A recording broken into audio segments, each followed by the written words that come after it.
সুপ্রিয় দর্শক আসসালামু আলাইকুম। আশা করি যে যেখানে আছেন সবাই ভালো আছেন, সুস্থ আছেন এবং নিরাপদে আছেন। রেসিপিস বাই নাবিল মামাম চ্যানেলে আপনাদের সবাইকে আরও একবার স্বাগতম।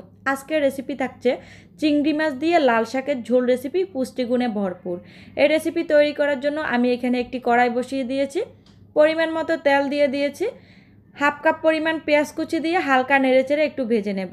একটি লাইক দিয়ে ভিডিওটি শুরু থেকে শেষ পর্যন্ত দেখার অনুরোধ জানাচ্ছি। রেসিপি ভালো লাগলে লাইক, কমেন্ট অ্যান্ড শেয়ার করতে ভুলবেন না। রেসিপিস বাই নাবিল মামাম চ্যানেলটিকে সাবস্ক্রাইব করে সামনে এগিয়ে যাওয়ার জন্য উৎসাহ দেবেন আশা রাখি। পেঁয়াজগুলো দিয়ে খুব ভালোভাবে নেড়েচেড়ে একটু নরম করে নেব। দিয়ে দেব 1 টেবিল চামচ পরিমাণ রসুন বাটা, দিয়ে আবারও খুব ভালোভাবে নেড়েচেড়ে কাঁচা গন্ধ দূর হওয়া পর্যন্ত কিছুক্ষণ ভেজে নেব। পেঁয়াজগুলোকে হালকা একটু নরম করে নিয়েছি, খুব বেশি লালচে করিনি, বাদামি করিনি, তাহলে শাকের কালারটা নষ্ট হয়ে যাবে। শাকের কালার ঠিক রেখে, পুষ্টিগুণ ঠিকঠাক রেখে রান্না করতে হলে এই রেসিপি ফলো করতে পারেন। আশা করি আমার চ্যানেলের প্রত্যেকটি রেসিপি স্বাদ, কালার ঠিক রেখে আমি আপনাদের সামনে উপস্থাপন করার চেষ্টা করি। হাফ কাপ পরিমাণ কুচু চিংড়ি আমি এখানে ব্যবহার করেছি। আপনারা চাইলে ছোট বড় যে কোনো সাইজের চিংড়ি মাছ ব্যবহার করতে পারেন। খুব ভালোভাবে নেড়েচেড়ে চিংড়ি মাছগুলোকে আমি ভেজে নেব। একটু সময় নিয়ে ভেজে নিতে হবে। চুলার আঁচটা মিডিয়ামের থেকে একটু বাড়িয়ে দিলে পুড়ে যাবে, খেতে একদম ভালো লাগবে না, কালারটা নষ্ট হয়ে যাবে।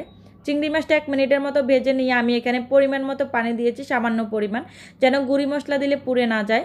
হলুদ গুঁড়ি দিয়েছি আমি হাফ টেবিল চামচ পরিমাণ, ধনিয়ার গুঁড়ি দেবো হাফ টেবিল চামচ পরিমাণ।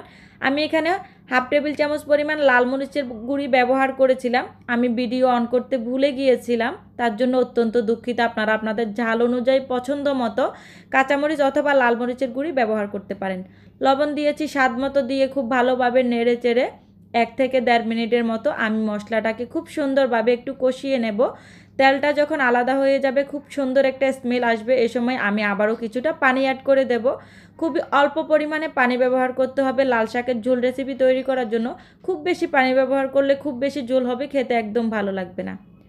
আমি আগে থেকে কেটে ধুয়ে পরিষ্কার করে রেখেছিলাম লাল শাক, দিয়ে দিয়েছি আমি একদম ফ্রেশ তাজা। আমার এটা বাজারের কেনা না, নিজের লাগানো, বাড়ির পাশে নিজের হাতে লাগিয়েছিল, গ্রামের বাড়ি থেকে নিয়ে আসছে। সেই শাকটা আমি এখানে আপনাদের সঙ্গে রান্না করে শেয়ার করতেছি। আশা করি আমার এই সিম্পল ছোট্ট ভিডিওটি, সিম্পল রেসিপিটি আপনাদের কাছে ভালো লাগবে। রেসিপি ভালো লাগলে লাইক, কমেন্ট করতে অবশ্যই ভুলবেন না। শাকটা দিয়ে দেওয়ার পর একটু চেপে চেপে দেব, দিয়ে ঢাকনা দিয়ে ঢেকে রেখে দেব আমি 2 থেকে 2.5 মিনিটের মতো। খুব বেশিক্ষণ জাল করলে শাকের কালার নষ্ট হয়ে যাবে, পুষ্টিগুণ ঠিকঠাক থাকবে না, তাই আমি 2 থেকে 2.5 মিনিটের মতো ঢাকনা দিয়ে ঢেকে রেখে দিয়েছিলাম। 2-2.5 মিনিট পর ঢাকনা সরিয়ে একটু উল্টে পাল্টে নেড়ে চেড়ে দেবো। শাক কিন্তু রান্না করলে কমে যায়, তাই লবণের পরিমাণটা জেনে বুঝে দিতে হবে। সব সময় চেষ্টা করবেন শাক সবজি রান্না করার সময় শুরুর দিকে লবণটা কম দেওয়ার জন্য।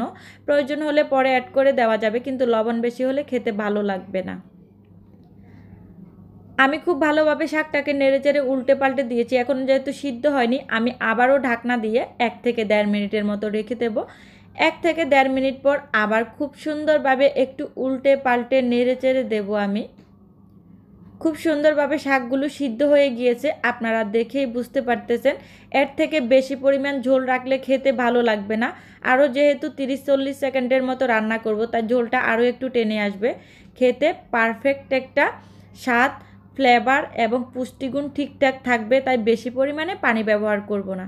এই মুহূর্তে আমি আমার পছন্দ মতো স্বাদ অনুযায়ী কিছুটা ধনিয়া পাতা কুচি দিয়েছি। আপনাদের কাছে ভালো না লাগলে আপনারা স্কিপ করে যেতে পারেন।